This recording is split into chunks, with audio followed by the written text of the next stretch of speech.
You can't hear. It won't echo, but right? Okay, so then no problem. So PDF. Okay, no problem. 6, that means the ordering will not be.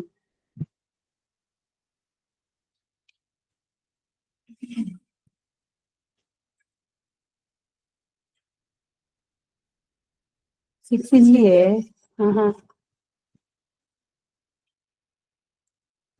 there are, okay. This is both English 1 and 2 together. See, and it has like a duplicated copy. It says 1. நான் ஏன் account வந்து sign in பண்ணலாமா?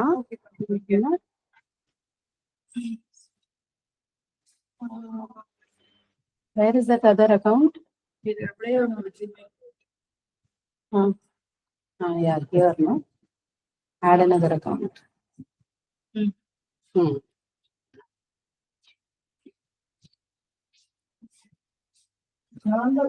Is not there.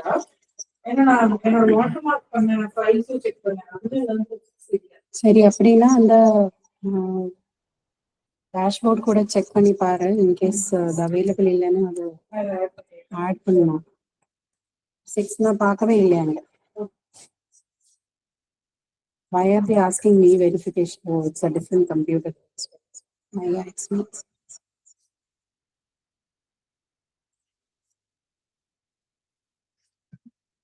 Phone number கேட்குறீங்க.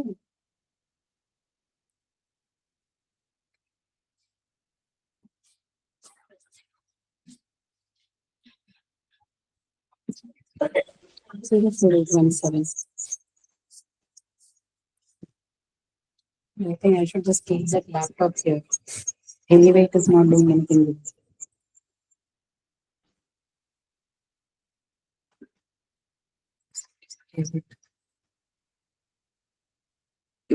It's there in my profile. This one only, right?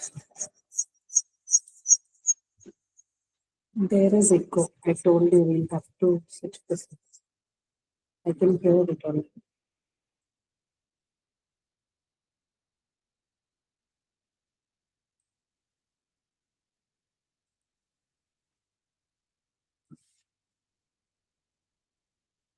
I don't switch this off, no. They can definitely hear, maybe very faintly, but still there will be that echo coming in. Okay. Share screen. Share screen panni. It is still? No. This is on a tab, right? In a different screen, no? Sorry,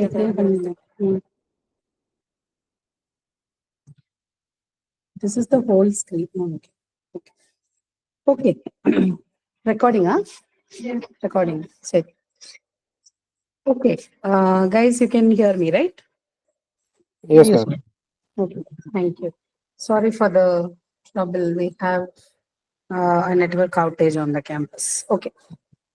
So we're going to discuss tense and agreement today. Basically, we are going to mostly talk about agreement. Okay. So tense not as much because I assume that most of us are well versed with that, except for maybe a few places where you could find it a little difficult to understand what exactly the meaning of those tense forms would be.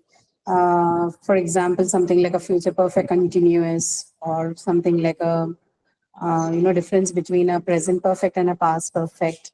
Something of that sort could be a little bit of trouble. Otherwise, mostly it should be okay. Those hurdles you can clear if you read a bit on that. Just make a note of how the lectures explain it. And more than looking at the explanation part, you need to look at the explanation part of the sentences that are discussed. This is for tense that I'm talking about, right? A lot of what you see in the English tenses may not exactly translate to how we understand tenses in our languages, because for us, it's the clarity is much better because we have a very, we morphologically, if you look at our languages, we are very rich, right? We have very good, we have too many morphemes which can do the job, right? But English is not like that. It's a little bit limited when it comes to showing the exact time differences and all that. Because in English, more than using the grammatical tense forms, a lot of time related activities or time references are also taken up by adverbial time adverbials, right? So time adverbials means basically the adverbs of time, right? Words like before, after, yesterday, today, tomorrow, very soon, free, never, ever, seldom. These are all categorized as time adverbials, right? The last ones being frequency adverbs. So in all languages, even in our languages, we do use time adverbials, but even without those time adverbials, it's easy for us to communicate the time differences very finitely. English being influenced by a lot of other languages in the course of its development, the tense aspect is a little bit limited, right? Limited in the sense, it's a little difficult if you're not a native speaker to exactly understand what those coinages could be. But of course, you don't have to know that much also, right? As long as you're able to differentiate between the past, present, future, that should be more than enough, right? So we're not going to take up like a, a full-fledged discussion, not launch a full-fledged discussion on the tense. In fact, I want to focus more on the agreement part. I still titled it as tense and agreement because grammatically speaking, when you look at English sentences, people always confuse the markers of agreement as that of tenses. And this particularly happens in sentences that are formed in present tense, right? So if you have, a sentence like, say, she lives. Okay, she lives in Germany. Okay, for example, if this is your sentence, right? What is the tense of this sentence? She lives in Germany. Simple present. Simple present tense, right? And what is the marker of tense here? How do you know that this is simple present tense? What part of the sentence, it could be a word, it could be simply a morpheme, right? Something Lives. like a suffix. Sorry, what is it? Lives. Lives. Okay, so if that is the case, then let me give you another example. I live in Germany, for example, right? So if this is the sentence, then what is the tense for this sentence? I live in Germany. Which tense is this? Simple present. Simple present again, right? And which part of it tells you that this is in simple present? Live. Live. Okay. So between she lives in Germany and I live in Germany, we've decided that lives and live is what is telling us that this is in simple present tense, right? But then there is a difference in both of them. Why should that be the case? One is lives and the other is live, both in simple present tense. So do they have like separate markers? What do you think is the marker of present tense in she lives in Germany? Is the whole of lives the marker or is only a part of it the marker? What do you think?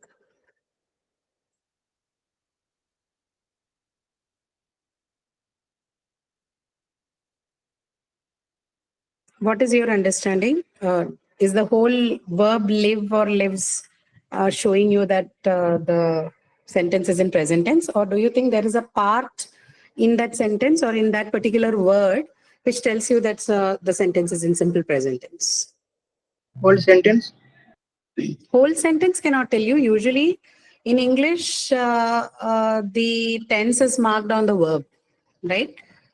So verb is the one which will tell you whether the given sentence is in, it talks you about the tense of the sentence. Only verb has that capacity. In English, in our languages, we can use other methods, but in English, mostly it's the verb that marks the tense. So my question is simple. I'm asking in lives, Which part of lives tells you that the sentence is present tense? Live, ma'am. Live. What marker in live? Live is a verb that we know. Live is a verb. Does the S added to it tell you that it is simple present tense? No, ma'am. No. So what does it do then? So what is telling you that it is a simple present tense? You say live, lived, lived, right? So V1 is live, past tense form is lived, and then past participle, which I don't know why we should talk about. Let's say will live, lived, and will live. Okay. So clearly, in past tense and in future tense, you have a marker, right? In future tense, you have will as the marker. In past tense, again, you have ed forms as the suffix which acts as the marker. Or in certain cases, it could be t and also, based on whether you're talking about a regular or irregular verb. But in this case, you do not, right? So keep in mind, in simple present tense, the marker for present tense is 0. There is nothing in the sentence that will show you the marker of the present tense. It is 0, right?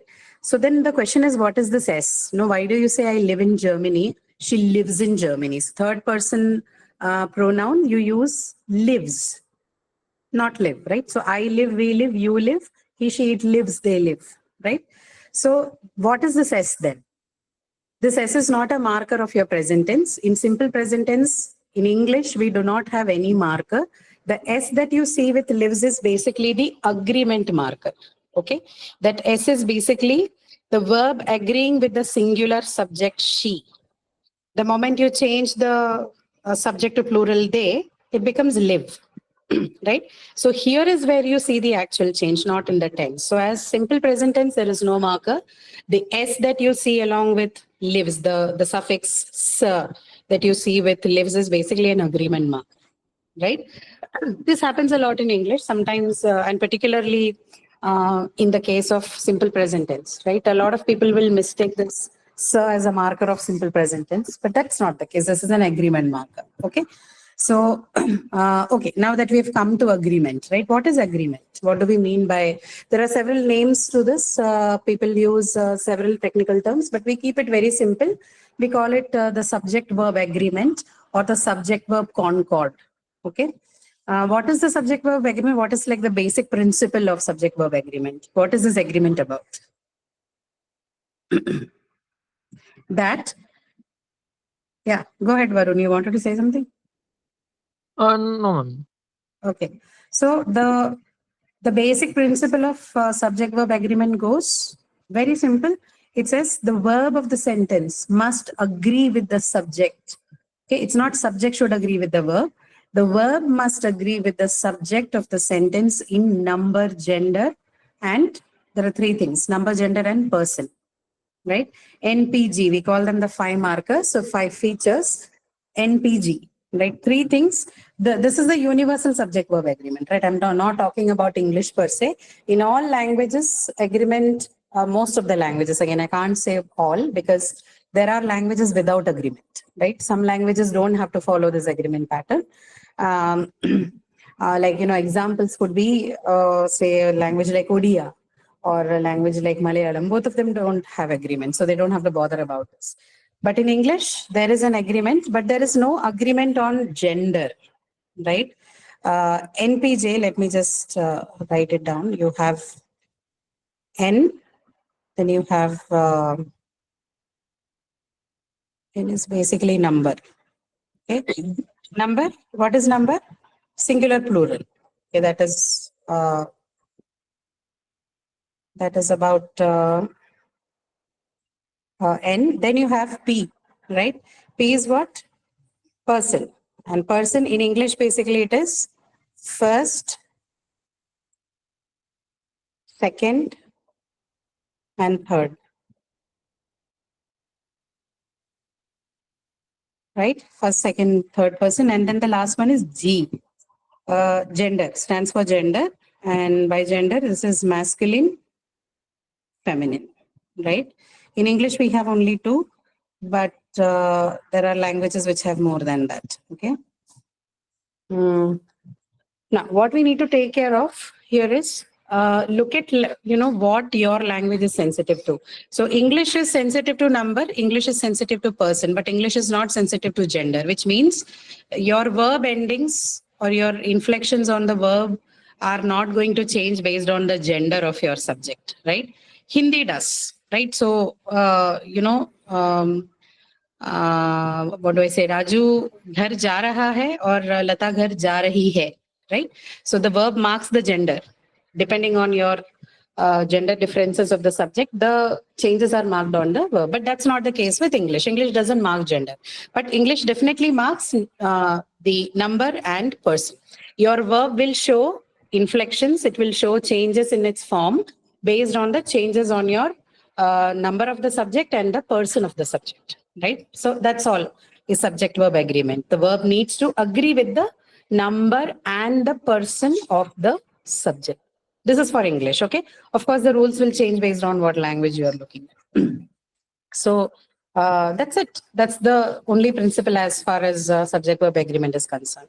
Agreement between the verb and the subject. That's all. There's nothing complicated here. No concept needs to be explained here. The only principle here is that make sure your verb agrees with your subject. And in the case of English, this agreement has to be based on two things, mainly the number of the subject, which is based on whether it is singular or plural. And the second thing is the person, right? Whether the given subject is in first person, second person, or third person. That's all. Okay. I don't think I'll have to give you the split because most of you will know. And the only change you will see is in the case of simple present tense, because for past tense and future tense, anyway, there is a marker. So she lived in Germany and I lived in Germany. Okay. She will go to the college tomorrow. I will go to the college tomorrow. There's no much of a difference, right? So there's no much change. Only in the case of simple present tense, you will have a change in the third person, right? Third person is he, she, it with an S. So he, she, it lives or goes or does or whatever. And rest of it will be all without the suffix. That's all. So that the only challenge would be there. But this is not the actual challenge with subject verb agreement, right? The subject verb agreement is a lot about the answers to the questions in subject verb agreement is a lot based on your knowledge of the subject. So the questions that you see on your screen, some of them are simple because we are going to look at plain. Just a moment.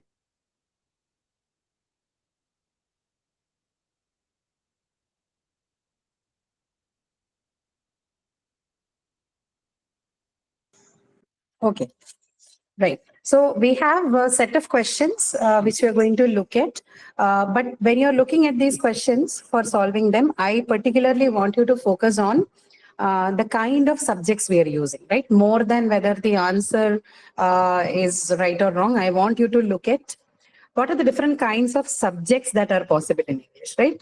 So that's one thing, mostly, right? So we'll start looking at the questions. I think that will help us better. Let's start with the first one then. You have Millie and her brothers are at school. Now, this is what kind of subject is this? This subject is called a compound subject. So whenever you have more than one subject put together in a combination, we call them compound subjects. And if it is a compound subject, then definitely there will be this connector and between them, right? So Millie and her brothers, right? So this one is an example of a compound subject. Okay, Millie and her brother. So do you think now compound subject? Do you think it's a plural subject or a singular subject? Plural. Plural, right? So if anything is compound, yeah, correct. If anything is compound, then definitely it is plural, right? So then what would be the answer? Is or are?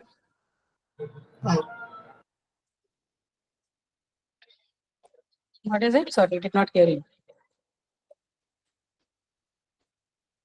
Will you say Millie and brothers is at school or are at school? Are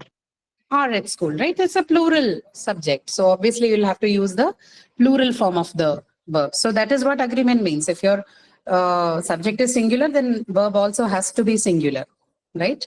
If it's plural, then the verb also has to be plural, right? So that's the difference. Okay, so that's the first question, compound subject, plural subject, hence the verb also has to be plural, so we use are. Second one, now this is important, either my mother or my father. Is this a compound subject?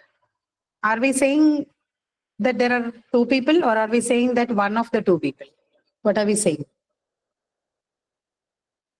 One of the two people. One of the two, right? So when I say one of the two, it means that your subject is singular.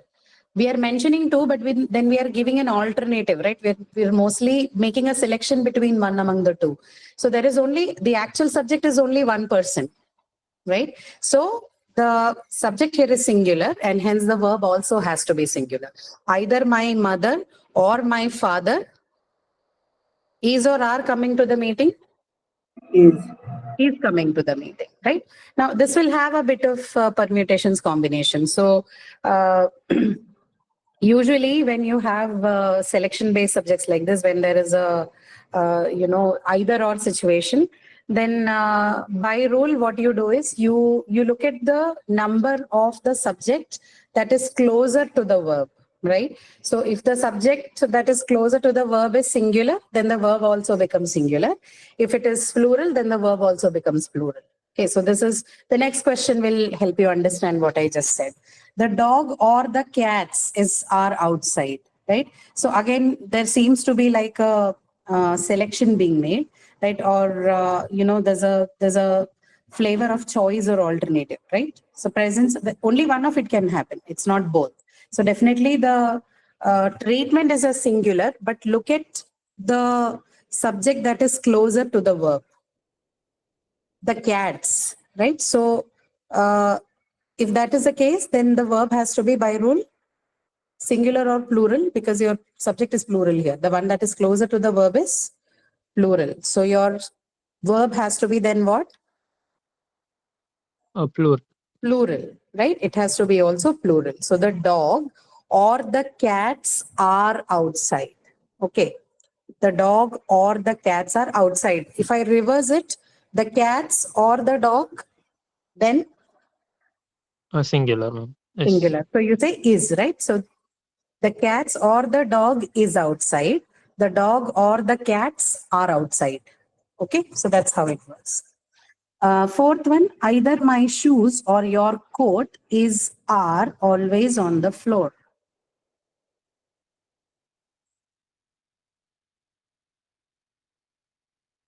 Yes. Is, right? Because what? Coat, the one that is closer to the verb is singular. So either my shoes or your coat is always on the floor. Is shoe singular or plural? Shoes.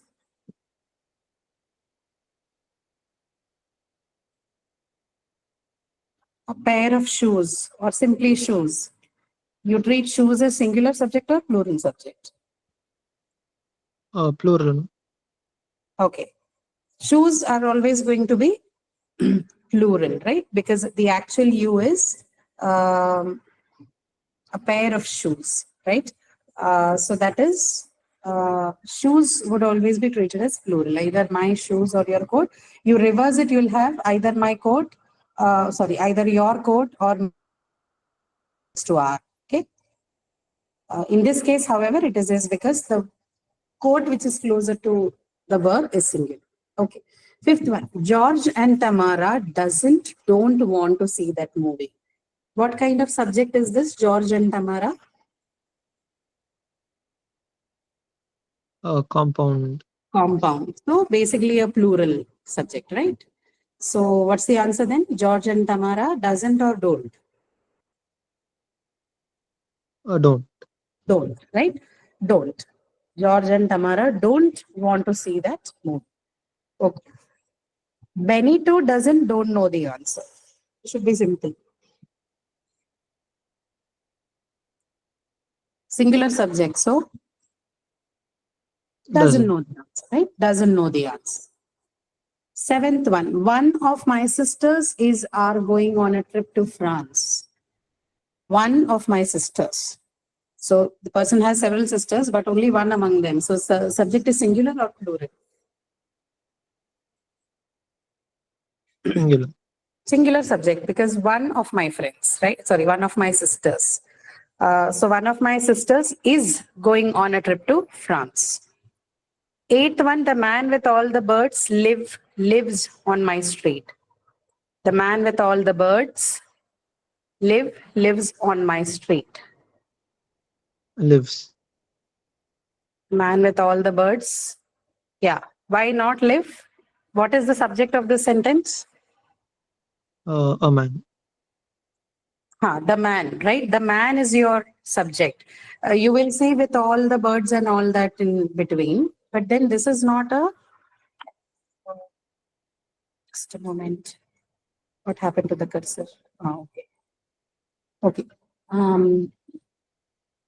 You have something like this in between, right? With all the birds, right? Although this can, create problems for some of us, not all of us. Some people will definitely know that this is the difference. But remember that when you're looking at subject verb agreement, nothing that interferes between or, no phrases or clauses or sentences that interferes between the verb and the subject will affect them, right? The verb only agrees with the subject of the sentence. No matter how much of matter you put in between, like in this case, right? The man with all the birds living in the, 7th Street, who works at a college. You can add as many phrases and clauses as you want in between these two. Yet, the verb will only agree with the number of the actual subject of the sentence, which in this case is the man. Man is singular, hence you use the singular form of verb, which is lives, right? So nothing that interferes between these two can break this agreement pattern, right? Verb always agrees with the number and person of the actual subject of the sentence. The man with all the birds lives on my street, right? You remove with all the birds in between also, still the sentence will be grammatical and it will still make sense. The man lives on my street, right? So if you get confused with questions like this, then try to do this exercise. Try removing that phrase and see if the sentence still remains grammatical. Okay.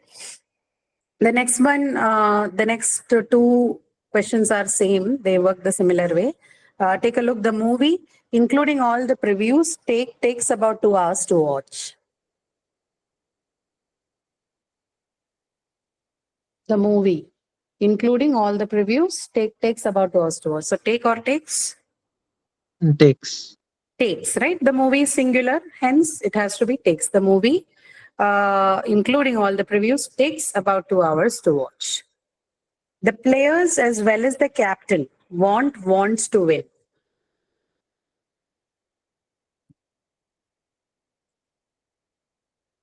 Want to win, right? Because what is the condition here? The players is a plural subject. So of course your subject has to agree with the plural subject here. Sorry, verb has to agree with the plural subject here. So the players as well as the captain want to win. 11th one, either answer is are acceptable. Either answer is are acceptable. Is acceptable. So why are we using is acceptable and not are? Because we're talking about one of the two options. Yeah. So either functions as a singular subject, right? Either you're talking about making one selection, right? Not both in the sense. You're saying you can choose one among this, but whichever one you choose would be right. But you can choose only one. That's the idea. Either answer is acceptable, right? Okay. Every one of those books is our fiction. Every one of those books is our fiction. So there's a name for these. These are all pronouns. If you don't already know, either or constructions. Every one of, each one of. These are all kind of constructions, right? They're all pronouns, and these pronouns are called distributive pronouns. Okay, so they're called distributive pronouns. Every one of these books, do we say is or are? Is. Same thing here. Yeah, is. Okay, so every one of those books. Now this can look like a plural subject, maybe because you think that, okay, we are talking about books, right? You're talking about all the books. Okay, and saying that they're fiction. Yes, that is true. But when you say every one of those books, the reference is to every single unit among that group, right? We're talking about all of them, but all of them individually as separate units. So still, even though we are talking about the whole set, since the reference is to individual units among them, the subject still remains singular. Okay, so every one of those books is fiction, not our fiction. Nobody knows the trouble I've seen. Now, what kind of pronouns are these? Nobody, anybody, somebody, everybody, everywhere, everything, everybody. These are called indefinite pronouns. Okay, indefinite.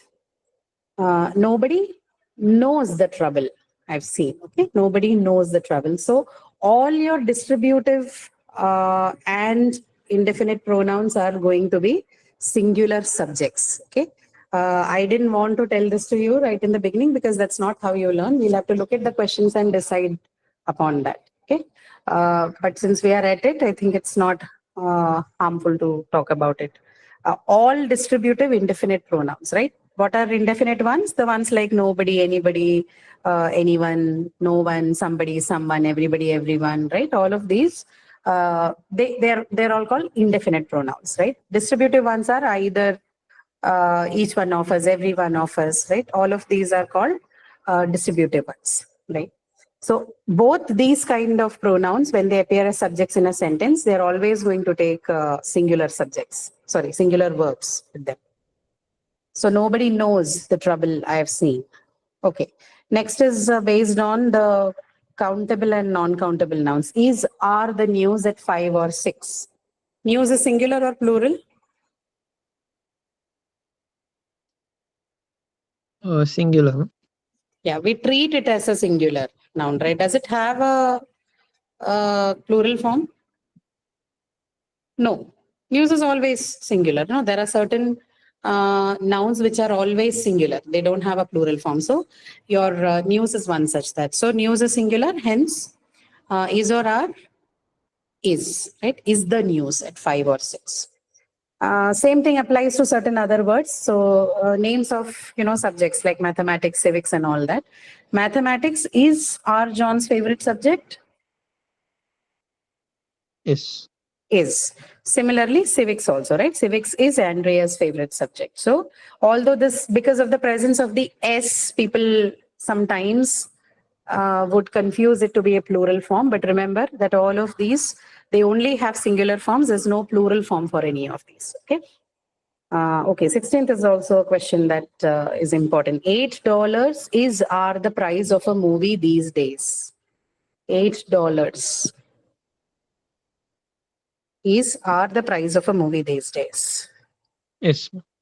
Is, right? Answer is $8 is the price of a movie. This is why not are? Why can't we say $8 are the price of a movie? Because $8 is countable, right? Why not are?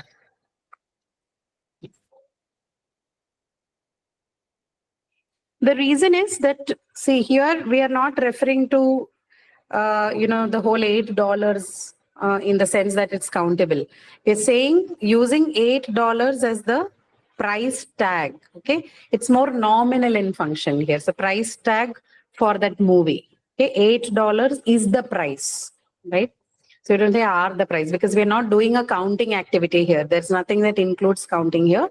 We're simply mentioning the price of something. So it's standing instead of the price tag itself. So $8 is then not functioning as a countable noun here. It is functioning as the name of something. Positively, the name price tag for the movie ticket, right? So $8 is the price of a movie these days is basically that. Next, what you have here is 17th one, which says, are the tweezers in the drawer? are the tweezers in this drawer. So tweezers, again, like shoes and all, you have tweezers, scissors, pants, jeans. They all come in pairs, right? So are they treated singular or plural?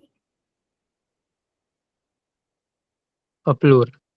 They're all treated as plural. Okay. No, 1 second. No. They're not treated as plural. You look at it carefully. Tweezers. Do you say are the tweezers in this drawer, or do you say is the tweezers in this drawer? You say is. Okay. So we don't read them as they again the same thing, like mathematics or news or $8.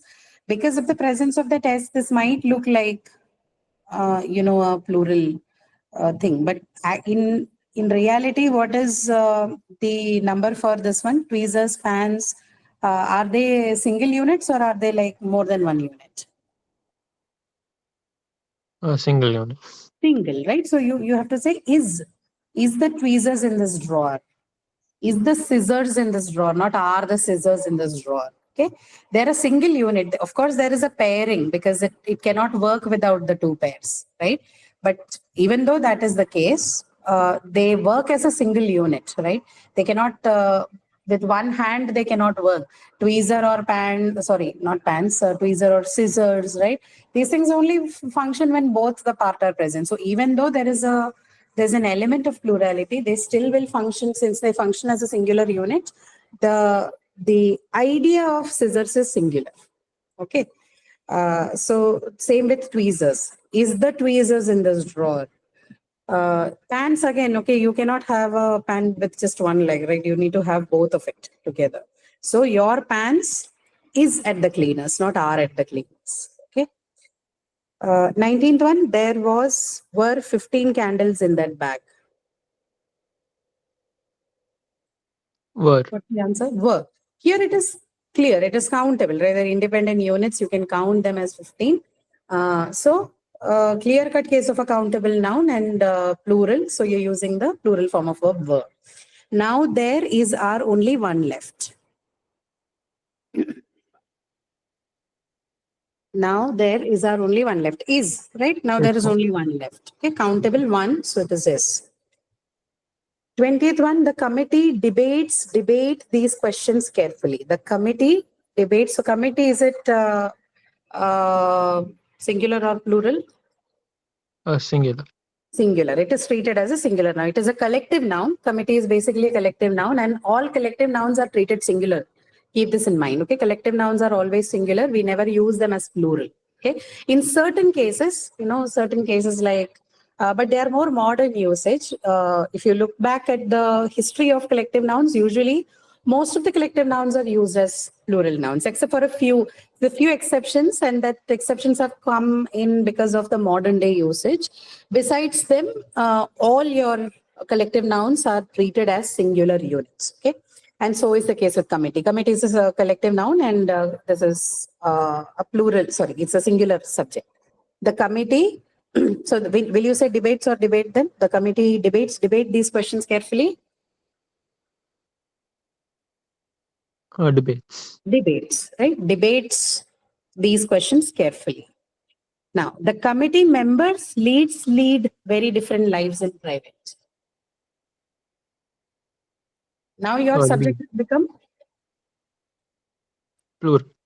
plural, right? So it's not the committee anymore. Now we are talking about the members of the committee or the committee members, if you want to. Members of the committee is more formal. The committee members are more like an informal use. Both are same though. So here we have a plural subject, hence your verb would be leads or lead. Lead. Lead, right? So this is the plural one. Lead. The committee members lead very different lives in private. 22nd one, the Prime Minister, together with his wife, greet the press cordially. The Prime Minister, together with his wife, greet the press cordially. Subject, the main subject is the main subject here is the Prime Minister, right? Which is singular subject.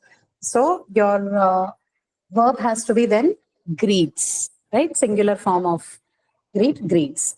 The Prime Minister, together with his wife, greets the press cordially. Last one, all of the CDs, even the scratched one, are in this case. All of the CDs, even the Are. scratched one, are in this case, right? Here are in the case because we're talking about all, right? All is the whole lot. So when the moment you say all of something, then this is also all of is also like a distributive pronoun, right? All of X, all of Y. But in every other case, you saw that it is singular. But since the moment you use the word all of, or all for that matter, automatically the subject becomes plural. So in this case, you're going to use a plural verb. All of the series, even the scratched one, are in this case. Okay. Okay. So those questions are basically a mix of, the kind of subjects that you can find in English. The second exercise is particularly with respect to the distributive pronouns, particularly everyone, everybody, and everything. Okay. That is what we are going to look at in this one. So 10 questions on this, and I think we should be good to go with the subject verb agreement part. I'm not going to discuss right away anything, although I think I've already told you how it works, but I would like you to take a look at the questions and then come to the conclusion on how these kind of subjects work, okay? So where did everyone goes this afternoon? Goes. Where did everyone goes this afternoon? Goes. Where did everyone goes this afternoon? Or do you say, where did everyone go this afternoon?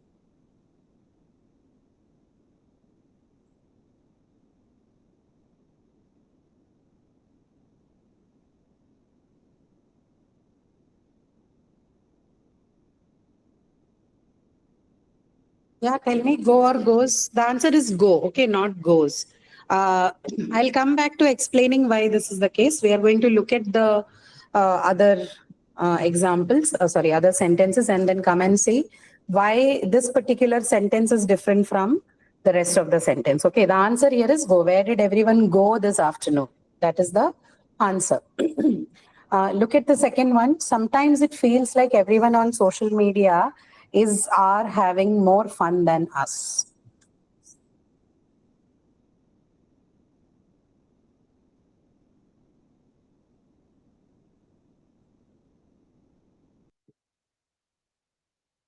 Is having more fun.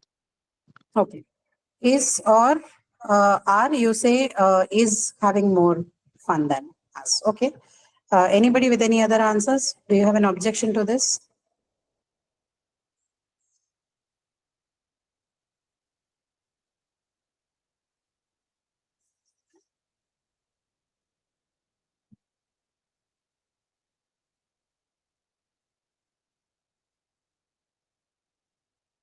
It is okay. So in this case also you will have to use the same technique, right? Which is not technique. It is basically how languages function. When you have a distributive pronoun like this, I told you that the verb has to be singular. Sometimes it feels like everyone on social media is having more fun, not are having more fun. Okay? Everyone on social media is having more fun than us. Okay. Can you believe that every one of our car tires are flat today? Can you believe that every one of our car tires are flat today?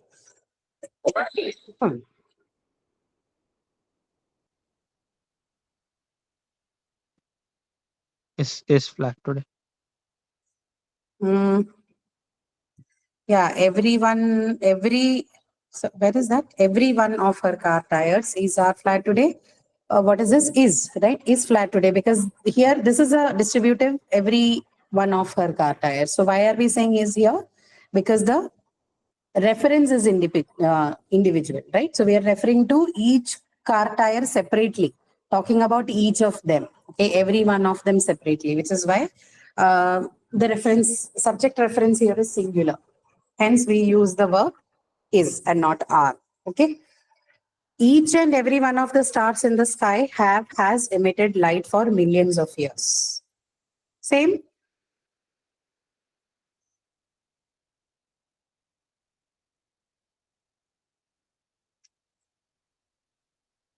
So what is the answer? Has. Has, right? So same thing.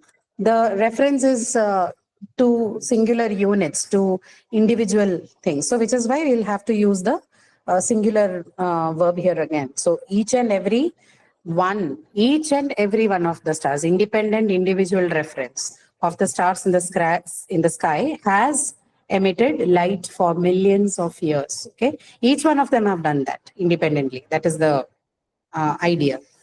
Every one of my Google searches mentions or mention how everyone is or are obsessed with the new actor. Okay, let's look at the first part. Every one of my Google searches mentions or mention.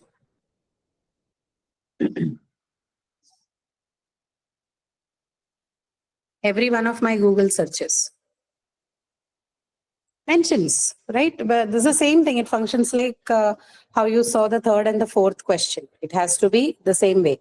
Every one of my Google searches, again, you are referring to independent individual searches. So mentions, okay? How everyone are obsessed with the new actor.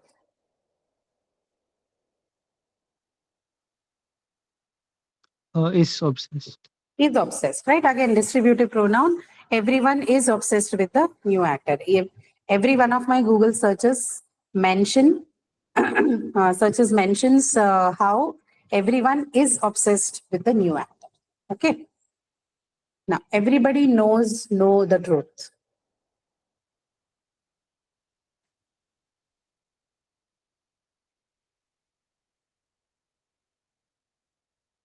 Knows.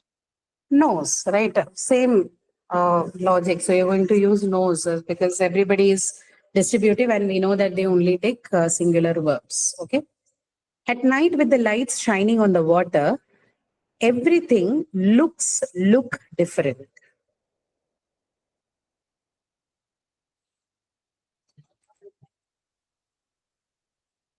Looks different. Looks different, right? Same thing. Subject is unit reference. So of course you have to use looks. Night with the light shining on the water, everything looks different. Okay. Next one, you have, I couldn't get a seat. Everywhere was or were so crowded.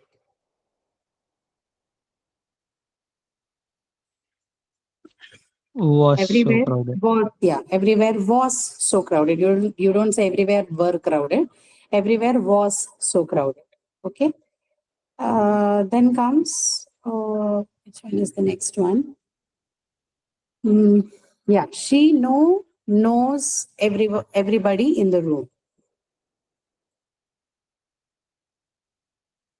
She knows. She knows everybody in the room. Correct. Last one, his name was Henry, but everyone calls him Henry.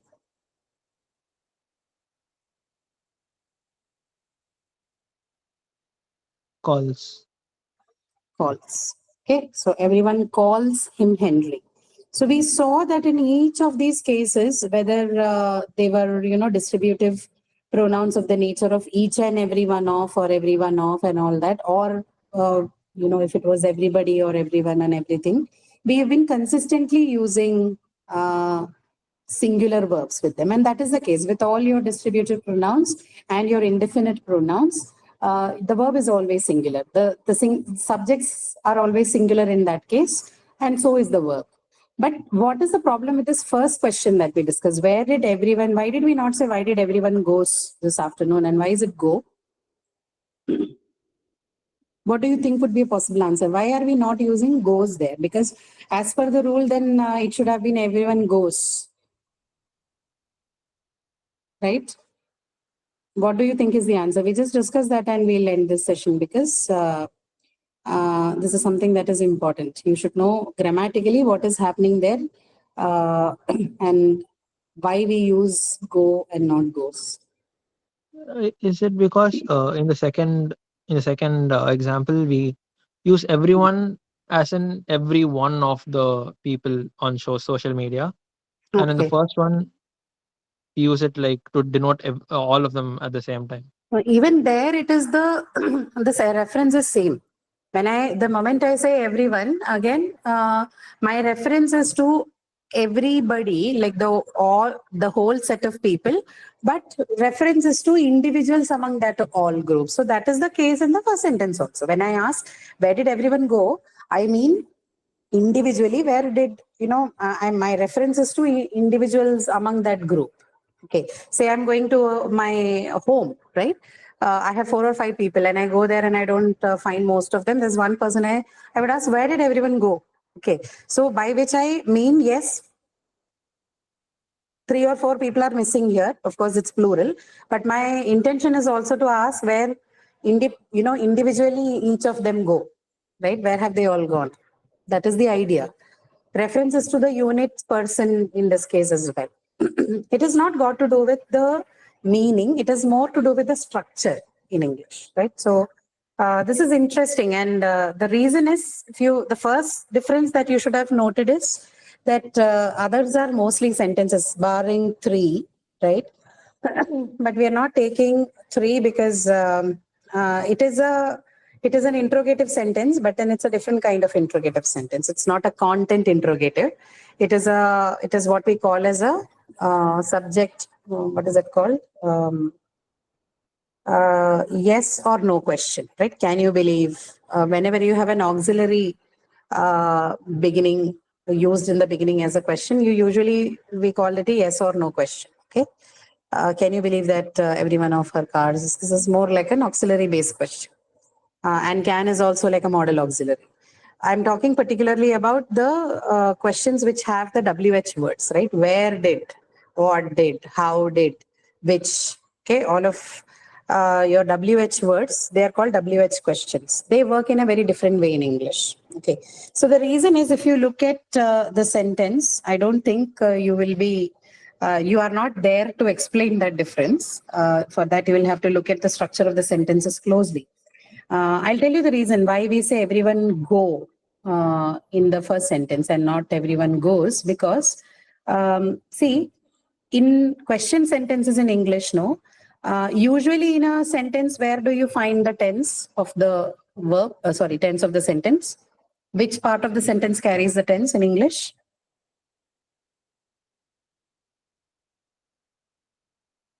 What carries the tense in a sentence? The verb, right? The verb, right? The verb.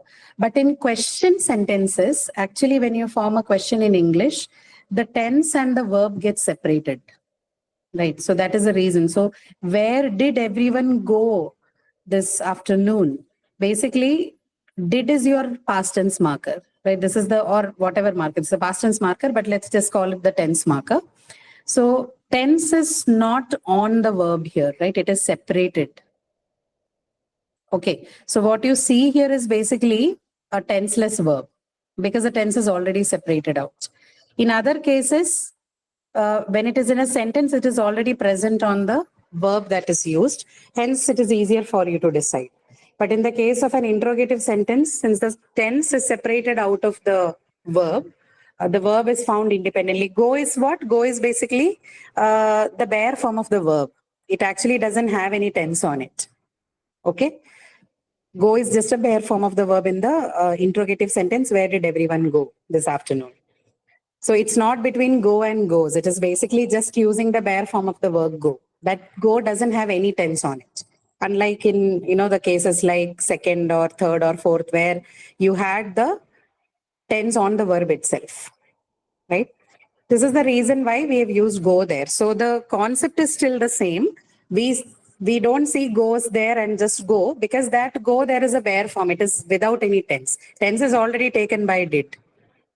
Okay, tense is separated. That's the reason why we don't use goes there. Okay, that is a technical explanation. Okay, I can simply say that in interrogative sentences, this doesn't work like that, but that's not a good explanation, right? You could ask why.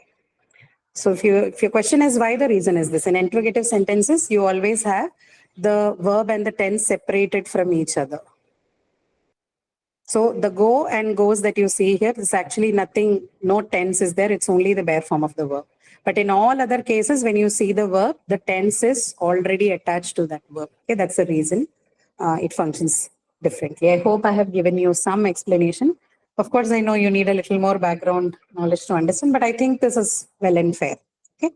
The reason why the goes doesn't, the question of goes never comes there because we are not even talking about tense in that place. It's simply the bare verb that's sitting there without any tense. Okay. All right.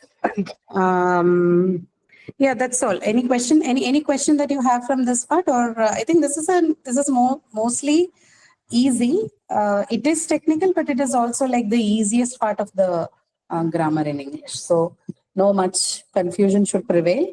As far as the exams are concerned, you need to be mindful of the kind of subjects you have in English. If you have a good command on what all types of subjects you can encounter, for example, compound subjects or distributed subjects, right? Like, for example, either or kind of constructions. And then your distributive subjects like everyone, everybody, nobody, no one, someone, distributive is either of my sisters or each one of every one of, these kind of distributive subjects. And then the indefinite pronoun ones, which are nobody, somebody, someone, anyone, anybody, everybody, everything. These are some of the subject variations that you can find in English. So if you have a good understanding of these subjects and also the other ones, right, like tweezers and pans and all that, and collective nouns, most of them are what? They all work as singular subjects, right? They're all singular subjects, although they look like plural because of the presence of this S and sir sound and all that. They're still very much singular. If you have an understanding of the subject part, then you certainly will not go wrong on the questions related to subject and subject verb agreement. Okay. All that you need to know is get some practice on the kinds of subjects. Otherwise, everything should be fine. Okay. Right. All right. So that's all for today's class. If you have any questions, you may ask, or if not, then we'll wind up for today. We'll meet next week again. Next week, I think I'll most probably discuss the stress and aspiration and simplification with you.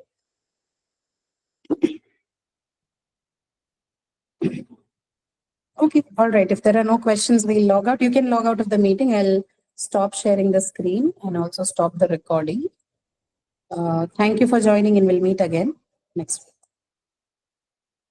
week. Thank you. Sure. Thank you so much.